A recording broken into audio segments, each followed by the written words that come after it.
ময়ঙ্ক, আমার মনে হচ্ছে যে আমরা রাস্তা ভুল করে আগে বেরিয়ে যাইনি তো। আরে ভাই রাজ, দেখ তোকে তো আমি প্রথমেই বলেছিলাম কল করে জেনে নে, আর তুই আমার কথা শুনিসই বা কোথায়? আরে আই এম ভেরি শিওর রোহিতের বাড়ির রাস্তা এটাই, আমি আগে এসেছি আরে একবার। আগে ডেড এন্ড রয়েছে, শুধু তো জঙ্গলই আর জঙ্গল দেখতে পাচ্ছি।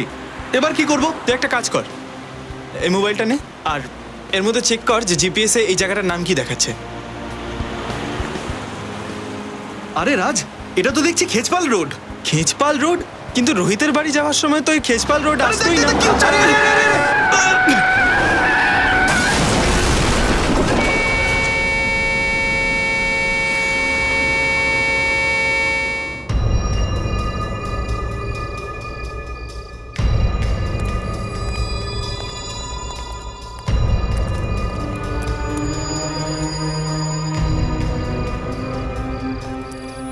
XZ001278 কালো রঙের গাড়ি, ভীষণভাবে ড্যামেজ হয়ে গেছে। মনে হচ্ছে কোনো বড় গাড়িতে ধাক্কা দিয়েছে। দুটো ছেলে খুব খারাপভাবে জখম হয়েছে, বাঁচার কোনো আশা দেখছি না। আমি ওদেরকে হসপিটাল নিয়ে যাবার চেষ্টা করছি। গাড়িটা তুলে নিয়ে যাও।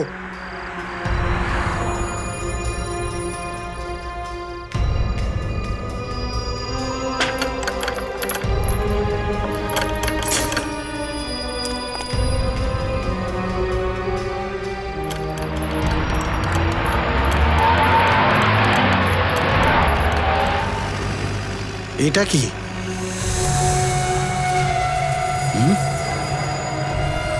না, এটা তো কারোর কঙ্কাল।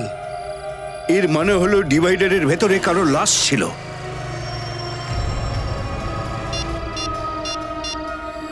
হ্যালো সিআইডি,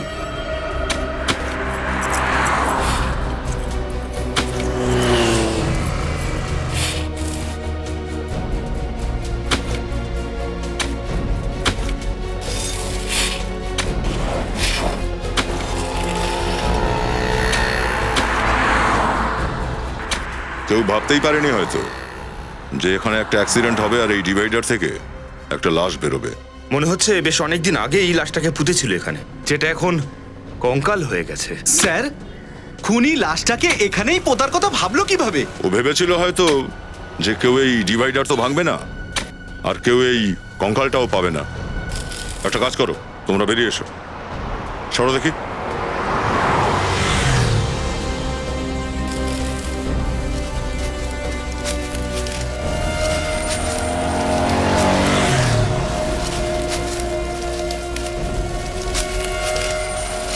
পিছন থেকে হাত দাও, সাবধানে সাবধানে।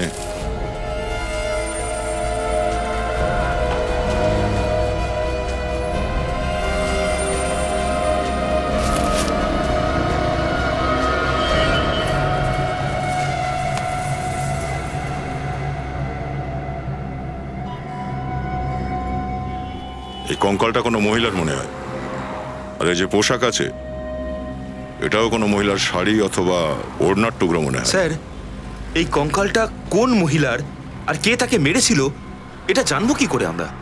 ফ্রেডি, খুলির হাড় একদম ঠিকঠাক আছে, মুখটা আবার বানানো যেতে পারে, ঠিকই জানা যাবে যে এই মহিলা কে ছিল আর কে মেরেছে একে। স্যার, খুনি এই ওপেন এরিয়াতে লাশটাকে যে মেরে পুঁতে দিল, কেউ দেখতে পেল না কেন? এই ডিভাইডারটা যারা বানিয়েছিল সেই কন্ট্রাক্টর বা বিল্ডারের ব্যাপারে খোঁজ করতে হবে। তারাই বলতে পারবে যে এই লাশটা কে পুঁতে রেখেছিল এই জায়গায়। আরে তাড়াতাড়ি করো না ভাই, 2 মিনিটের কাজটা তোমরা 2 ঘন্টা লাগিয়ে দিচ্ছ। ঘরে যাবো, তারপর সবাই মিলে ইন্ডিয়া অস্ট্রেলিয়ার ম্যাচ বসে দেখবো। চলো চলো চলো, তাড়াতাড়ি করো, ফটাফট করো, ফটাফট, তাড়াতাড়ি তাড়াতাড়ি তাড়াতাড়ি, চলো চলো চলো।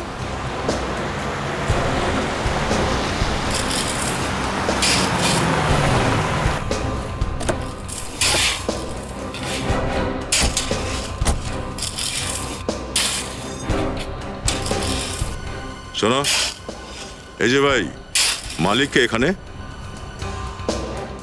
মালিককে এই বিল্ডিংটার।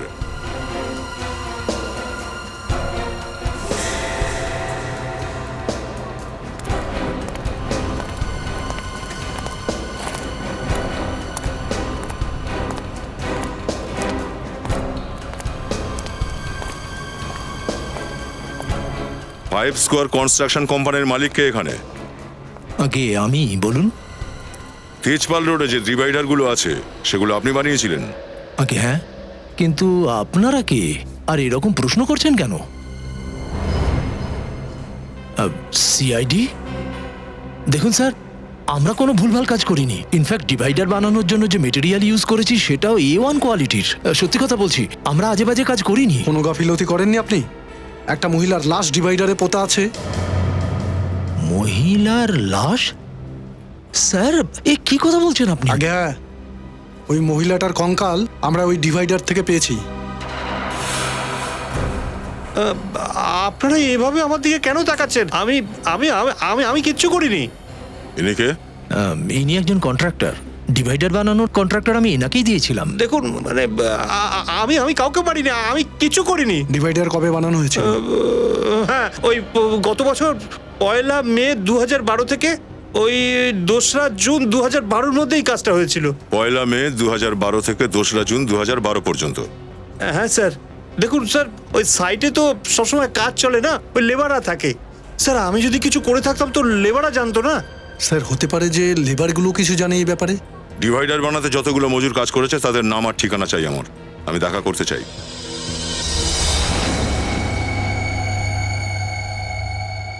স্যার এটাই সেই জায়গা যেখানে আমরা কঙ্কাল পেয়েছি। আমার মনে হচ্ছে খুনি ওকে অন্য জায়গায় মেরে লাশটাকে লুকোনোর জন্য ওখানে নিয়ে আসে আর ডিভাইডারের নিচে পুঁতে দেয়। হ্যাঁ, আর ওই সময় খেজপাল রোডে ডিভাইডারের কাজ চলছিল, যেটা খুনি খুব ভালো করে জানতো। ব্যাস, আর ওটার সুবিধা নিয়েই ও ওই লাশটাকে ওখানে পুঁতে দিয়েছে। আর স্যার এই কাজটা একজনের তো হতে পারে না, আরো লোকও জড়িয়ে আছে এর মধ্যে। হ্যাঁ হতে পারে, কিন্তু এত কিছু হলো কিন্তু কেউ কিছুই দেখলো না। স্যার যেই কঙ্কালটা আমরা এখানে পেয়েছিলাম খেজপাল রোডে, এই রাস্তাটা আগে গিয়ে দুভাগে ভাগ হয়ে যায়। একটা রোড যায় এই ম্যারেজ হলের দিকে, আর দ্বিতীয় রাস্তাটা আসে এখানে জঙ্গলের দিকে। স্যার জঙ্গলের দিকটায় খুনি লাশটাকে জঙ্গলে কেন লুকোলো না? ওখানে তো খুব সহজেই ব্যাপারটা ঘটাতে পারতো। হ্যাঁ অভিজিৎ, কখনো কখনো জঙ্গলেও কাজ হয় গাছপালা কাটার জন্য। হতে পারে ওই সময় কোনো কাজ চলছিল, এই জন্য খুনির সাহসী হয়নি। স্যার হ্যাঁ, 1 মে 2012 থেকে 2রা জুন 2012 অবধি 9 জন মহিলা যে মিসিং হয়েছে তার রিপোর্ট করা হয়েছে। ঠিক আছে তো। স্যার তার মধ্যে 6 জন মহিলাকে খুঁজে বার করা হয়েছে। 2 জন মারা গেছে, একজনকে খুঁজে তো পাওয়া গেছে কিন্তু সে বাড়ি ফিরে যেতে চায় না। তার মানে হলো এই মেয়েটির মিসিং রিপোর্ট নিয়ে কোনো মুভ করা হয়নি। কেন কেন অ্যাভয়েড করা হয়েছে? স্যার হতে পারে যে এর পরিবারে কেউ নেই। হতে পারে সচিন, হতে পারে, কিন্তু সচিন আরো অনেক কিছু ঘটনা করতে পারে। একটা কাজ করি আমরা, ফরেস্ট ডিপার্টমেন্ট থেকে খবর নাও 1 জুন 2012 আর 2রা জুন 2012-র মাঝখানে ওই জঙ্গলে কিছু কাজ চলছিল কিনা। আর ওই কন্ট্রাক্টর বসন্ত আর ভুবন, এরা দুজনে যে ডিভাইডারে কাজ করার জন্য যে শ্রমিকদের নাম লিখিয়েছিল না, ওই সব শ্রমিকদের বিউরোতে ডেকে নাও।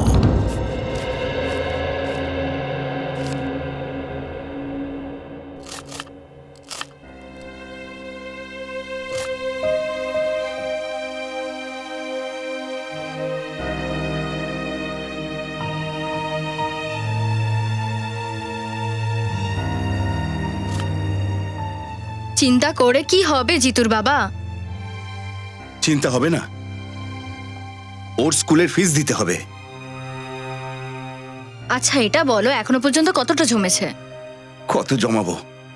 মাত্র 1500 টাকা বাঁচাতে পেরেছি আমি। দেশের বাড়িতে টাকা না পাঠাতে পারলে বাবা মা খুব বিপদে পড়ে যাবে। তুমি চিন্তা করো না, যতটা আছে যেরকম আছে আমরা মিলেমিশে দিন যাপন করে নেব। এখন আবার কি বেলুয়া যাচ্ছে? দেখো তো, খুলে দাও।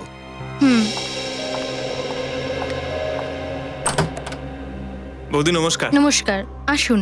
হ্যাঁ বৌদি।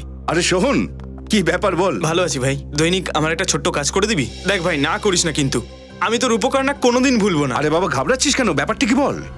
এই তুমি চিন্টুকে একটু দেখো, আগে বসে এখানে। দেখ, বসার সময় নেই আমার। আমি না কিছু দিনের জন্য, মানে কিছু সপ্তাহের জন্য বাড়িতে যাচ্ছি। তুই আমার এই ব্রিফ কেসটা তোর কাছে সামলে কিছু দিনের জন্য রাখতে পারবি? আরে বাবা রাখবো, এর মধ্যে কি আছে? ঘরোয়া জিনিসপত্র আছে।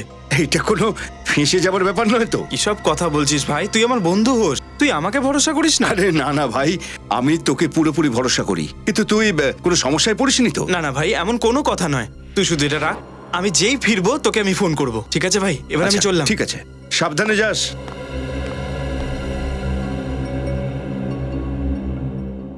এই ব্রিফকেসটা কার? ওটা সোহনের, ও আমাকে দিয়ে গেল। ওকে হঠাৎই গ্রামে যেতে হচ্ছে, ও যখন গ্রাম থেকে ফিরবে আবার এটা নিয়ে যাবে। আচ্ছা, এখন আবার কে ফোন করলো? হ্যালো, হ্যাঁ আমি বলছি। কি? বলো, খেচপাল রোডে যে নতুন ডিভাইডার তৈরি হয়েছিল ওখানকার কাজ কতদিন ধরে চলছে? 1 মাস। 1 মাস? কিন্তু স্যার, আমরা কিন্তু কাউকে খুন করিনি, আমরা খুনি নই, শ্রমিক। বসন্ত বাবু, আপনি কিছু বলুন না। এতে আমার কি বলার আছে? ডিভাইডারের নিচে লাশ পাওয়া গেছে, সিআইডি তো জিজ্ঞেস করবেই। দেখুন স্যার, আমাদের একসাথে 3-4টে সাইটে কাজকর্ম চলতে থাকে।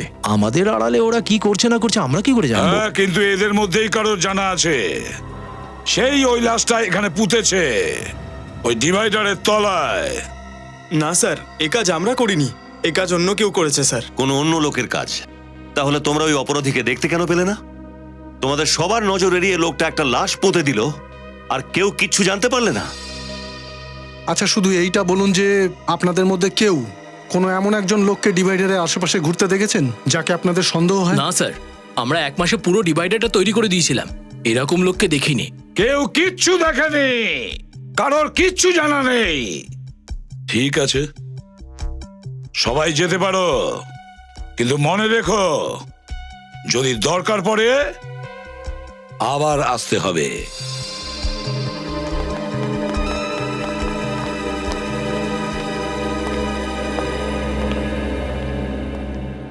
স্যার, স্যার, আপনি এদের যেতে কেন দিলেন? আমাকে একটা সুযোগ দিলে না, আমি এরকম করে ওদের মুখ থেকে সব বার করে নিতাম। পঙ্কজ, তুমি চান্স পাবে, এখন শান্ত হয়ে যাও। হ্যাঁ পূরবী? স্যার, ওই দৈনিক নামের শ্রমিককে একটু বেশিই চিন্তিত লাগছে। দৈনিক? স্যার, চেহারাটা দেখে কিন্তু তাই মনে হচ্ছিল কিছু লুকোচ্ছে। হ্যাঁ অভিজিৎ, আমারও একটু গোলমাল লাগছে ওকে। এই সব লোকের ওপর নজর রাখো, ওই কন্ট্রাক্টরও আর ওই শ্রমিকদেরও, বিশেষ করে ওই দৈনিক।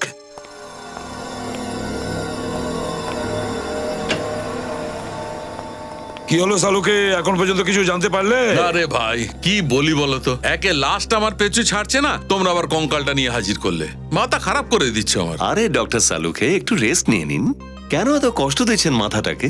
ডক্টর সারিকা আছে তো, উনি করে নেবেন। কি সারিকা? অভিজিৎ ভাই, হ্যাঁ, সারিকা আর আমি দুজনে মিলে মাথা খাটিয়েছি, তবে একটা সিদ্ধান্তে ও পৌঁছেছি। তাহলে বলে দাও না, কি জানতে পেরেছো তোমরা?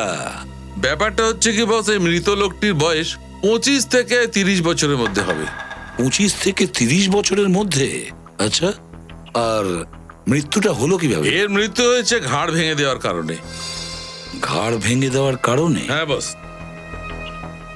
এই দেখো, এর ঘাড়ের হাড়ের মধ্যে ভাঁজ পড়ে গেছে। যখনই খুনির ঘাড়টা মটকেছে, এর হাড়টা ফেটে গেছে। শুধু তাই নয়, এরপর কোনো ধারালো জিনিস দিয়ে এর ঘাড়ের ওপর আঘাত করা হয়েছে। ঘাড় মটকানোর পর তারপর আবার ছুরি দিয়ে আঘাত করেছে?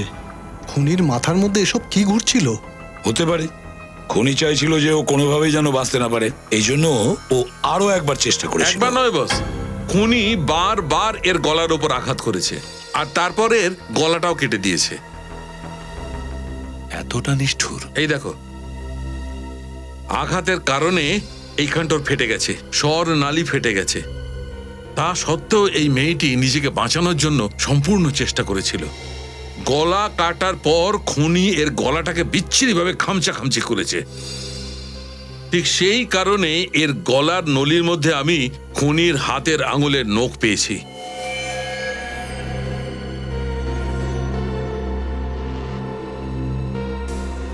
তাহলে অভিজিৎ, হয়তো খুনির হাতের আঙ্গুলে এই নখটা নেই।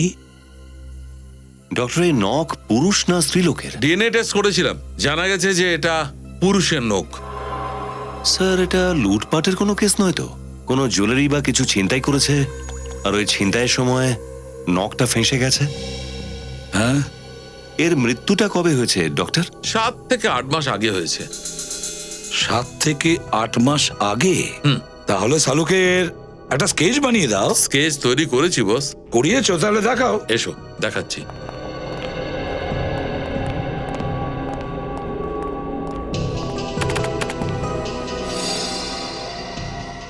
স্যার, হ্যাঁ, স্যার এই কঙ্কালের থেকে যে কাপড়টা পাওয়া গেছে এটা খুব দামি একটা সিল্কের শাড়ি। এই দেখুন। দামি সিল্ক? হ্যাঁ স্যার, পাটোলা সিল্ক।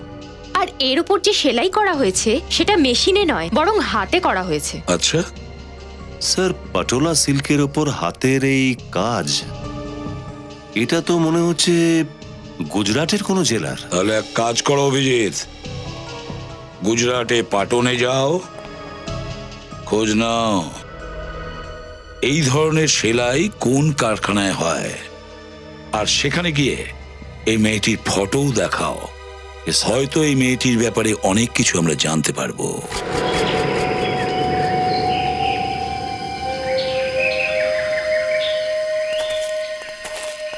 স্যার, খেজপাল রোডে যদি কোনো মার্ডার হয়ে থাকে তার সাথে আমাদের কি সম্পর্ক? জানি না, সিআইডির ব্যাপার, তদন্ত চলছে, বলতে তো হবেই। 1 মে 2012 থেকে 2 জুন 2012 পর্যন্ত রিপোর্ট রেডি? হ্যাঁ স্যার, রেডি আছে। Very good.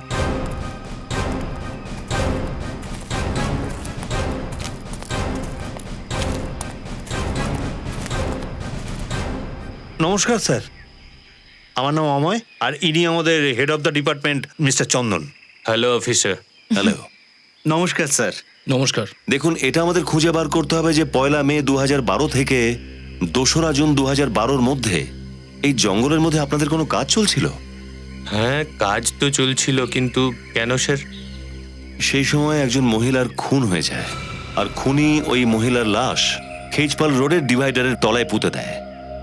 তাই আমরা এটা জানতে চাইছি যে সেই সময় জঙ্গলের মধ্যে কোনো অপরিচিত ব্যক্তিকে আসা যাওয়া করতে দেখেছেন? দেখুন, এমনিতে তো আমরা সন্ধ্যে 6টা অবধি কাজ করি, কিন্তু একবার আমাদের ওয়ার্কাররা রাত্রি 1:30 পর্যন্ত কাজ করেছিল। সেদিন কত তারিখ ছিল? খুব সম্ভব 1 জুন ছিল, আর আমরা ওই রাতে সমস্ত গাছের মার্কিং করছিলাম। ওই দিন রাতে এখানে এমন কোনো লোককে দেখেছিলেন ঘোরাঘুরি করতে যার ওপর সন্দেহ হয়?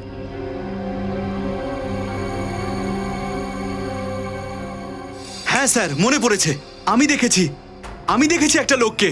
আপনি দেখেছেন? স্যার, সেই রাতে আমি মরতে মরতে বেঁচেছিলাম। কেন? এরকম কি হয়েছিল? স্যার, সেই রাতে আমি আমার শ্রমিকদের সাথে জঙ্গলেই ছিলাম। সব গাছগুলোর মার্কিং যখন শেষ আর আমরা ওখান থেকে বেরোবো বলে গোছাচ্ছিলাম,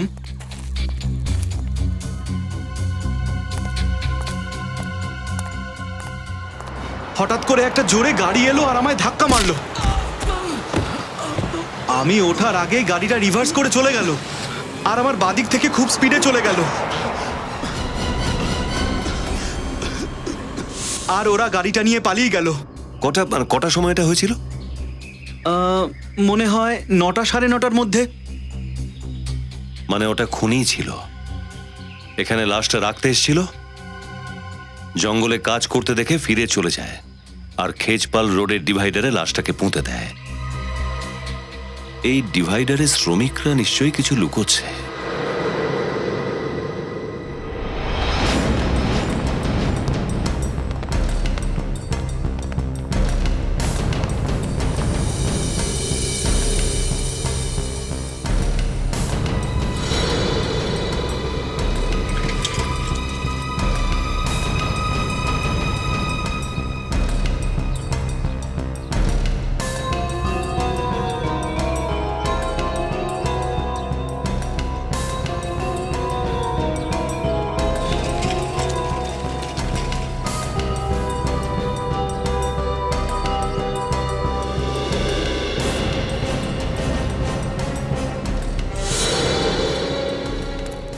স্যার, স্যার চেতনের ব্যবহার একদম ঠিক ছিল, দেখে মনে হচ্ছে না ওখানে ভুল কাজ করবে।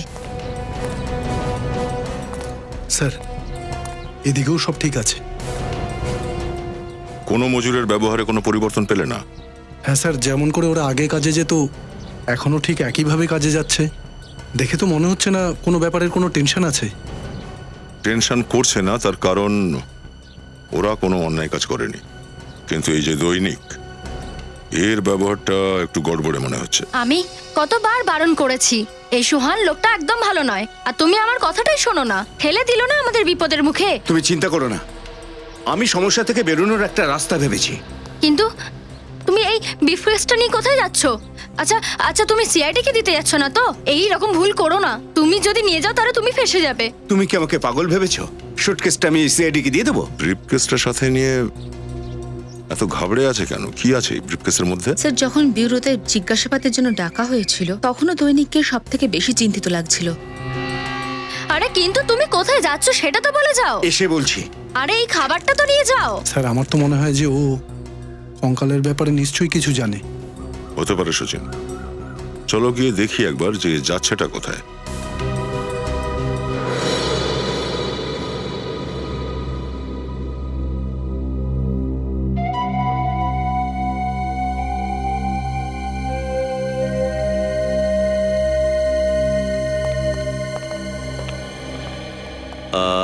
মালিক কোথায় এখানকার? এক্সকিউজ মি,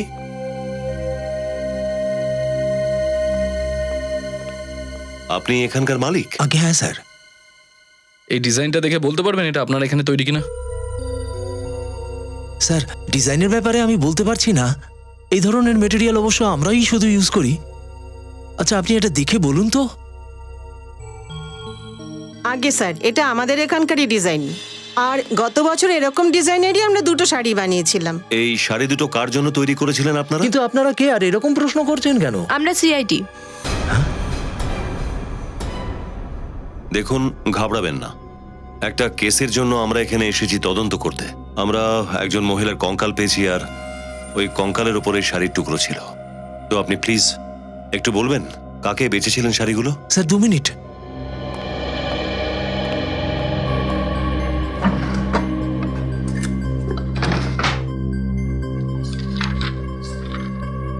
স্যার এই যে এই দুজন আছে, একজন জিগ্নেশ বাবু, উনি বিশাল বড় বিজনেসম্যান।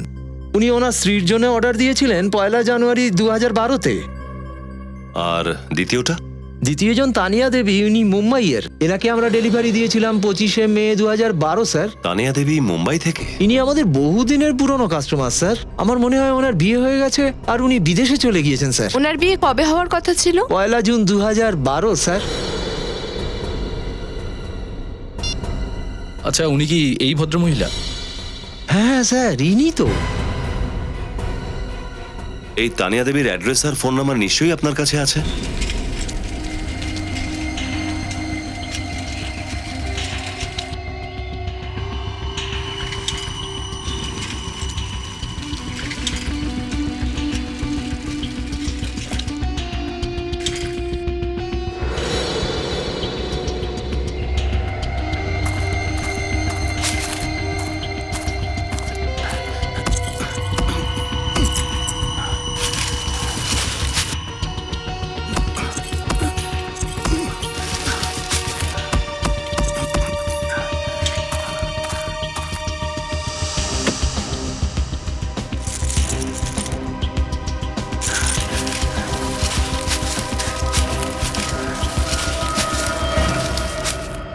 বাবু দৈনিক, কেন এমন কাজ করছো? হ্যাঁ, এমনিতেই সোনার দাম খুব চড়ে গেছে, আর তুমি সোনা পুঁতে রাখতে চাইছো? কই না তো স্যার, আমি তো শুধু পুঁতে দেওয়ার তো এর পুরনো অভ্যাস স্যার। এর আগে ওই মহিলাকে মেরে ওই ডিভাইডারে পুঁতে দিয়েছিল, আর এখন এখানে এই সোনা পুঁতছে। হ্যাঁ না না স্যার, আমি কাউকে পুঁতিনি স্যার, আপনি আমাকে দোষারোপ করছেন স্যার। আমরা অন্যায় দোষ দিচ্ছি, আর যেটা আমরা দেখলাম সেটা সব মিথ্যে। হ্যাঁ, আমি কিচ্ছু করিনি স্যার, আমি সত্যি কিছু করিনি স্যার। স্যার আমি কিচ্ছু করিনি স্যার। স্যার তানিয়াকে চেনো তুমি? আমি সত্যি জানি না স্যার তানিয়া কে ছিল। স্যার, এতে খুবই দামি পাথর লাগানো রয়েছে, কোনো বিয়ের কোণের মনে হচ্ছে। বল দৈনিক, কার গয়না এগুলো? স্যার আমি সত্যি জানি না স্যার। তাহলে নিশ্চয়ই তুই চুরি করেছিস অথবা খুন না করেছিস। স্যার, আমি সত্যি করিনি স্যার, আমি কাউকে মারিনি স্যার, আমি কিচ্ছু করিনি স্যার, আমি শুধু নিজেকে বাঁচাতে চাইছিলাম স্যার। বাঁচাতে চাইছিলিস? কাদের থেকে? আপনাদের থেকে স্যার। ও আমাকে একদম ফাঁসিয়ে দিয়েছে স্যার, দিব্যি দিয়ে বলছে স্যার এই ব্রিফকেসটা আমার নয় স্যার। কার তাহলে? শোনেন ম্যাডাম, ও আমাকে ব্রিফকেসটা রাখতে দিয়েছিল স্যার, আমি আমি সেই সময় কিচ্ছু জানতাম না স্যার যে এর মধ্যে কি আছে। কার কথা বলছিস? আমার বন্ধু বলেছিল দুদিনের জন্য গ্রামে যাচ্ছে, 30 থেকে 1 জুন। সেই দুদিন আমি ওই ডিভাইডারের কনস্ট্রাকশনের কাজ করেছিলাম। যখন ও ফিরে এলো ওর হাবভাব অন্যরকম ছিল। ওকে আমি অনেক জিজ্ঞাসা করার চেষ্টা করেছি, ও আমাকে কিচ্ছু বলেনি স্যার। ব্রিফকেসটা সোহন তোমাকে কবে দিল? স্যার সেই দিনই যেদিন আপনারা আমাদের সিআইডি ব্যুরোতে ডেকে পাঠিয়েছিলেন। আমি খুব ভয় পেয়েছিলাম স্যার, সেই জন্য আমি ভয় পেয়ে ব্রিফকেসটা ভেঙে ফেলেছিলাম আর স্যার। যখন তুমি জানতে পারলে যে কিছু না বলে তোমার বন্ধু তোমাকে এই দামি গয়নাগুলো রাখতে দিয়েছে, তো তোমার সন্দেহ হয় ওর উপর। হ্যাঁ স্যার। তো এই তোমার বন্ধু কোথায়? স্যার আমাকে বলে গিয়েছিল যে ও গ্রামে যাচ্ছে স্যার, মঙ্গলি স্যার। স্যার তার মানে তানিয়ার খুনের পিছনে সোহনের হাত আছে? অবশ্যই সোহনেরই হাত আছে, আর তাই ও গ্রামে পালিয়েছে। মঙ্গলিতে গিয়ে খোঁজ করতে হবে, আর একে অ্যারেস্ট করে নাও। দেখো লাইটের সুইচ কোথায়?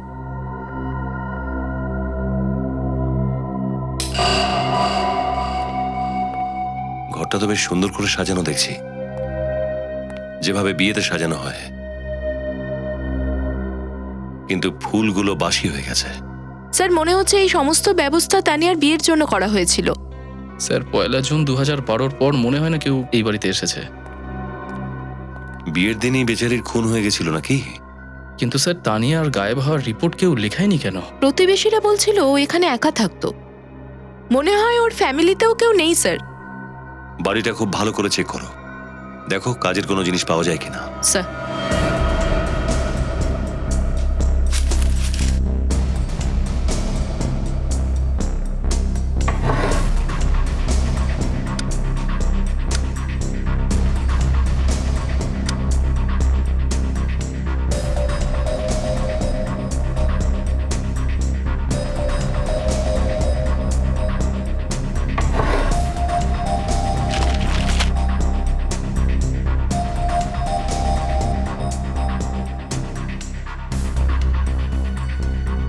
তানিয়া?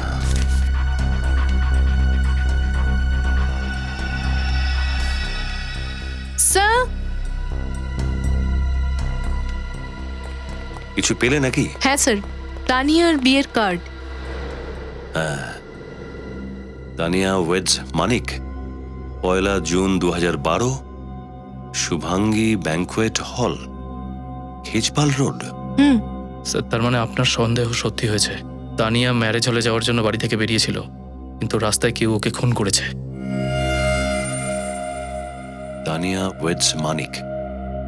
এই মানিককে ব্যুরোতে ডাকো, সেই বলবে 1 জুন 2012 কি হয়েছিল তানিয়ার সঙ্গে।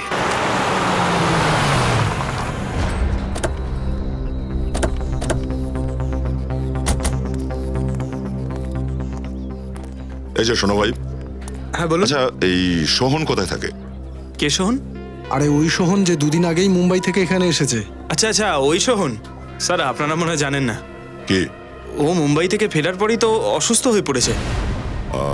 কে আছে ওর কাছে? ওই ওর বোন কীর্তি থাকে ওর সাথে, ওই ওর দেখাশোনা করে। কোথায় থাকে ওরা? আগে বলুন কার সঙ্গে দেখা করতে চান? আপনি কি কীর্তি, সোহনের বোন? হ্যাঁ। আমরা সিআইডি থেকে আসছি, সোহনের সাথে দেখা করতে চাই। সিআইডি? দেখুন, ভয় পাওয়ার কিছু হয়নি। আমরা ওনার সঙ্গে কিছু দরকারি কথা বলতে চাই। আসুন। দাদা, ওনারা সিআইডি থেকে এসেছেন, তোমার সাথে কথা বলতে চান।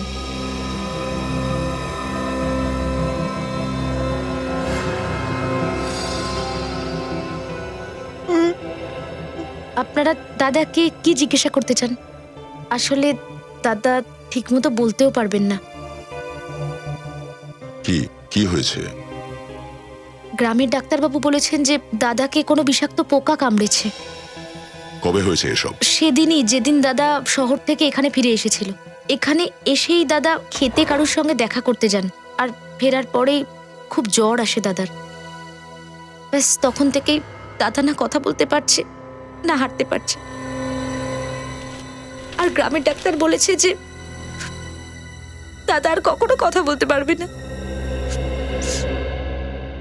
স্যার কিন্তু আমার দাদা কি করেছে? আসলে উনি 1 জুন 2012 রাতে খেজপাল রোডে তানিয়াকে খুন করতে কাউকে সাহায্য করেছিলেন। কখনো কোনো লোকের ব্যাপারে বলেছেন কি উনি আপনাকে? না স্যার, দাদা তো কিচ্ছু বলেনি। শুধু দাদার মুখে চোখে একটা অদ্ভুত ভয় দেখতে পাই আমি।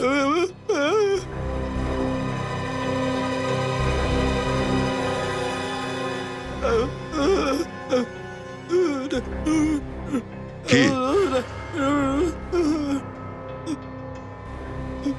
স্যার এ নিজের নিজের বোনের দিকে ইশারা করছে। কীর্তি? কীর্তি কিছু করেছে? দেখুন সোহন, কি বলতে চাইছেন আমরা বুঝতে পারছি না। কি? হ্যাঁ,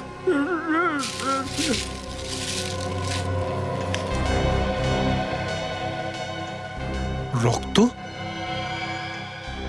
স্যার, এক মিনিট।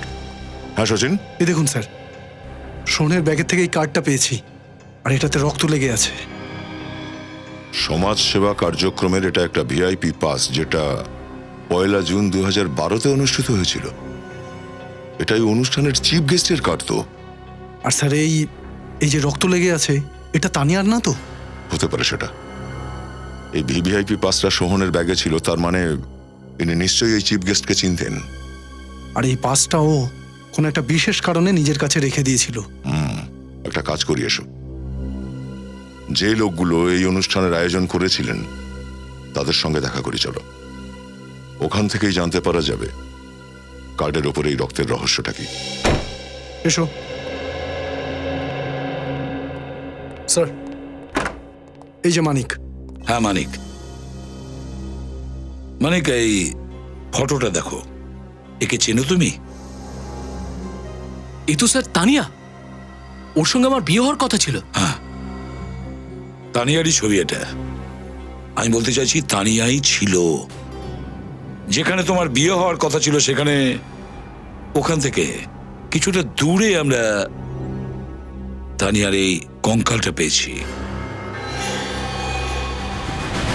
কি?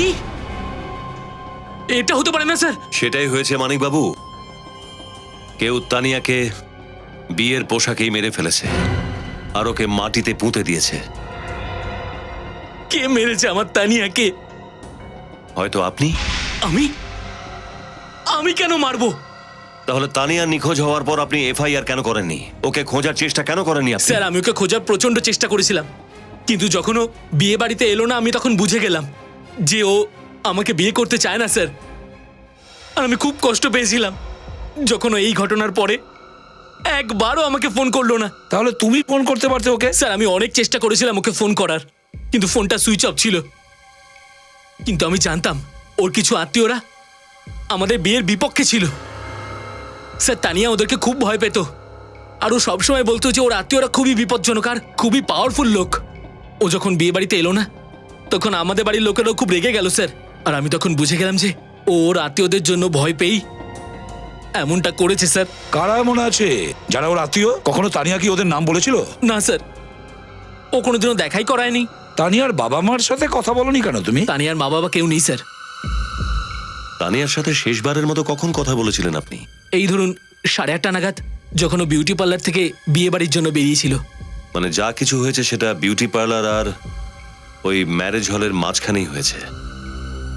শুভাঙ্গী হল তো খেজপাল রোডে, তাই না?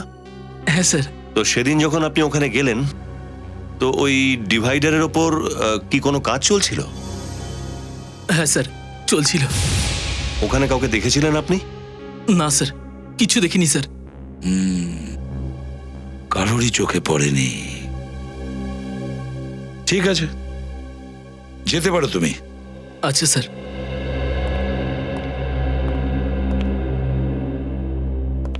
আত্মীয় কোথায় গেল? তানিয়ার আত্মীয়রা, যাদের জন্য তানিয়া এতটা ভয় পেত? স্যার, হতে পারে ওর ভাই বোন, কেননা মা বাবা তো মারা গেছে ওর। স্যার, সোহন আমাদের তানিয়ার মৃত্যুর বিষয়ে কিছু জানাবার চেষ্টা করছিল। ও বারবার নিজের আঙুল দেখাচ্ছিল আর নিজের বোন কীর্তির দিকে ইশারা করছিল। খোঁজ নাও তানিয়ার কোনো ভাই আছে কি না। Welcome to Beaten World. How may I assist you? নতুন ফ্ল্যাটের জন্য একটা স্ট্যান্ড ফ্যান আর কুলার নেব। এই পচা গরম থেকে একটু স্বস্তি চাই। বাজার চলতে সব ব্র্যান্ড আর ভরসাযোগ্য নয়। তার জন্য তো আমাদের ফ্যান আছে, all purpose bullet table fan, ceiling fan. আমাদের সিলিং ফ্যান কিন্তু 30 মাসের ওয়ারেন্টি সহ পাওয়া যায়। আছে ফারাটা 2 বছরের ওয়ারেন্টি, 17 থেকে 20 মিটার এয়ার ফ্লো, মধ্যবিত্তের সাধ্যের মধ্যে একমাত্র ভরসাযোগ্য ব্র্যান্ড বিটেন। আমাদের কুলারের কিন্তু অনেক range, 45 litres, 50 litres, 70 litres, 90 litres, 110 litres. Honeycomb সহযোগে বিটেনের সব কুলারের ওয়ারেন্টি 1 বছর। চেনা হাওয়ায় অচেনা অনুভূতির জন্য একমাত্র আদর্শ বিটেন। গরমে স্বস্তি পেতে বিটেনের ফ্যান হোক বা কুলার, আজই আনুন বাড়িতে। Beaten, digitally yours.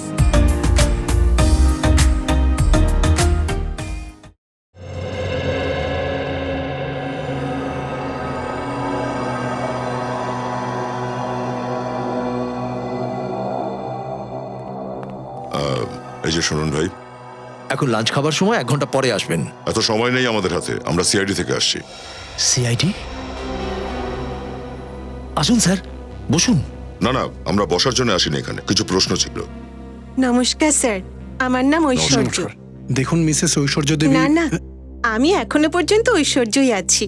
ও মিস ঐশ্বর্য, আচ্ছা এটা বলুন যে 1 জুন 2012-তে এখানে একটা চ্যারিটি ইভেন্ট করা হয়েছিল, রাইট? হ্যাঁ স্যার, বছরে আমরা একবার চ্যারিটি ইভেন্ট করে থাকি। এই বছরেও করব। আপনাদের ইনভাইট করলে আপনারা আসবেন তো স্যার? আসবার চেষ্টা করব। আপনাদের আসতেই হবে। আসলে কি বলুন তো, গত বছরের ইভেন্টটা না ফ্লপ হয়ে গেছে। আপনারা যদি আসেন তাহলে ইভেন্টটা একদম জমে যাবে। ও আচ্ছা ঐশ্বর্য ম্যাডাম, আপনাদের এই ইভেন্টটা ফ্লপ কেন হয়েছিল? ওই ইভেন্টের চিফ গেস্টই ইভেন্টে আসেননি। রাত্রির 11টা অবধি আমরা সবাই ওনার জন্য ওয়েট করছিলাম, তারপরে সবাই তো ফিরে চলে গিয়েছিল। তো আপনারা খোঁজ নেননি যে উনি কেন এলেন না? আমরা পরে জানতে পেরেছিলাম যে রাস্তায় ওনার কিছু হয়েছে, আর উনি ডাক্তারের কাছেও গিয়েছিলেন। এইটাই ছিল না এই অনুষ্ঠানটা? হ্যাঁ হ্যাঁ, এটাই। Thank you. Thank you. Chief গেস্টকে মিট করতে হবে।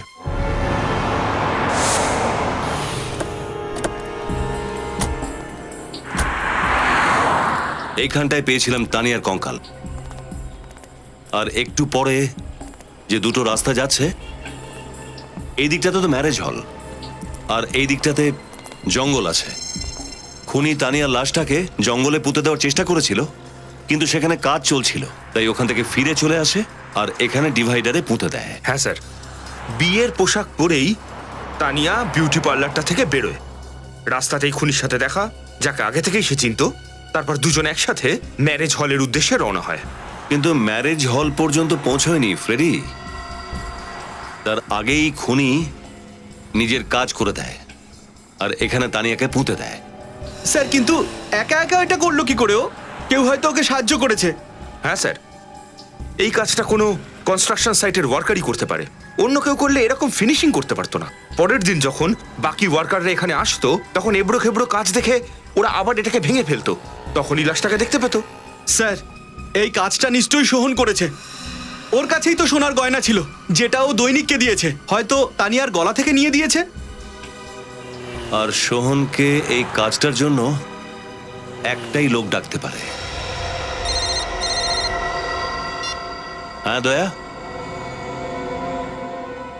একদম ঠিক দয়া, একদম ঠিক। ঠিক ভাবছো তুমি। সমস্ত প্রমাণ ওই লোকটার দিকে ইঙ্গিত দিচ্ছে। খুনি ওই দয়া। হ্যাঁ ওই, তুলে নাও ওকে।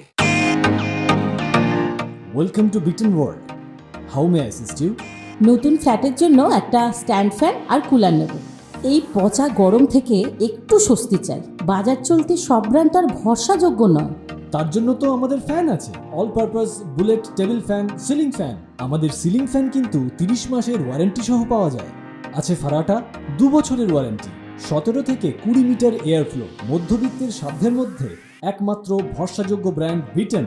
আমাদের কুলারের কিন্তু অনেক range, 45 litres, 50 litres, 70 litres, 90 litres, 110 litres. Honeycomb সহযোগে বিটেনের সব কুলারের ওয়ারেন্টি 1 বছর। চেনা হাওয়ায় অচেনা অনুভূতির জন্য একমাত্র আদর্শ বিটেন। গরমে স্বস্তি পেতে বিটেনের ফ্যান হোক বা কুলার, আজই আনুন বাড়িতে। Beaten, digitally yours.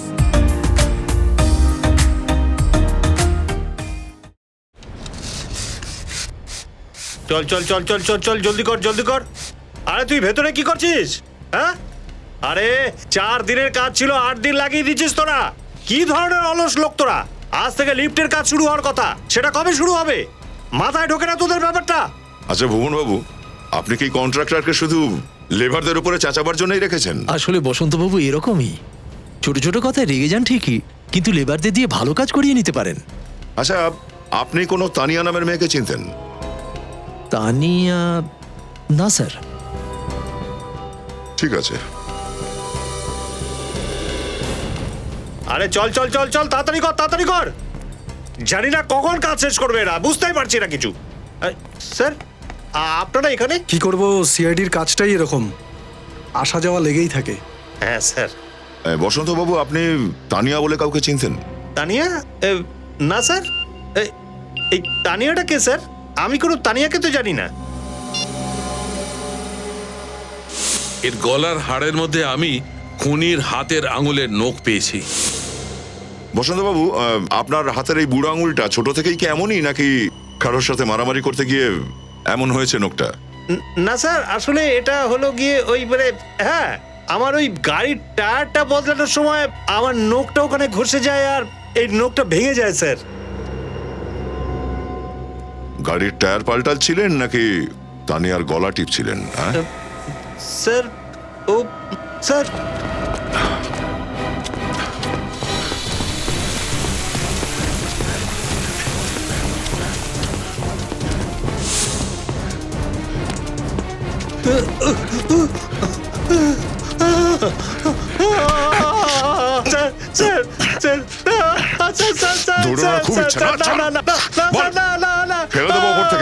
কেন মেরেছিস তানিয়াকে? আমি কিচ্ছু জানি না স্যার, আমি কিচ্ছু জানি না, আমি কিচ্ছু জানি না স্যার, আমি কিচ্ছু জানি না।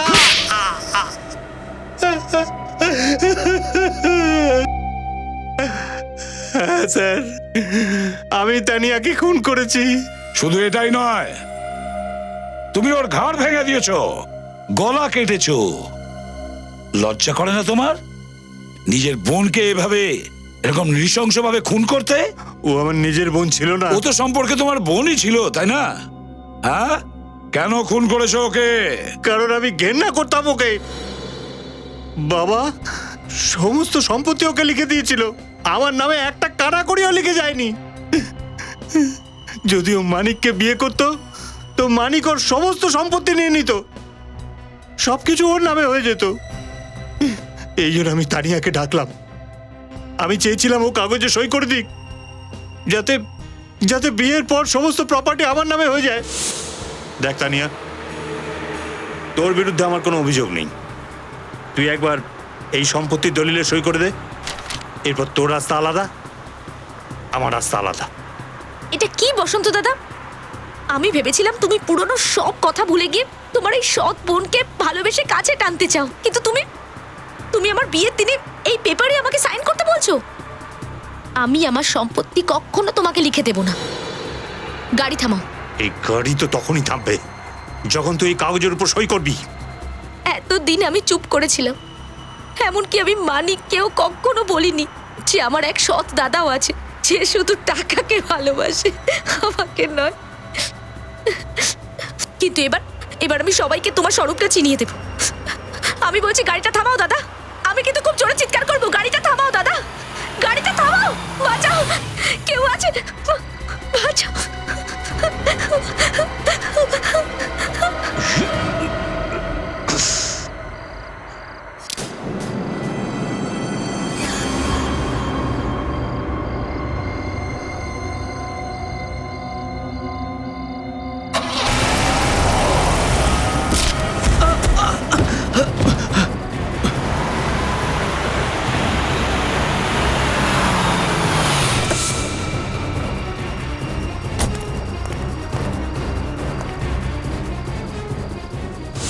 হ্যাঁ শোন, সাইটে চলে আয়, তাড়াতাড়ি কর তাড়াতাড়ি কর।